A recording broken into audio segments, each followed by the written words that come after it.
malam. Kaje za ka yi? Oyo, wannan ya ga kana ka sanu wannan. Kuma ya kana ka sanu. Sani. Yawa, me fa ni? Yawa malam. Wallahi zan ga ma gaba da. Me fa ni kamar zan yi kuka. Me fa wato malam Inusa ne ya rasu. Wallahi wannan ya rasu. Shikenan. Wallahi. Kuma cin shinkafa na ma ranar sallah. Malam Inusa. Wani samu. Ana kutan a gida.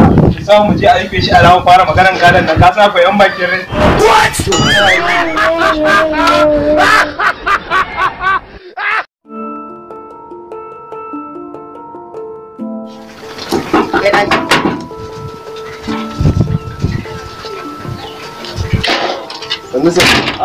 Ka fito? Shigo? Yawa. Assalamu alaikum wa rahmatullahi ta'ala wa barakatuh. A bayan da kuka sani suna na sai jarumi a masana'antar arewa. Ina masoyan kallon wasanni sun zama ku wata dama insha Allah yanzu za mu fara kawo ta'aziyya duk ranar Lahadi insha Allah.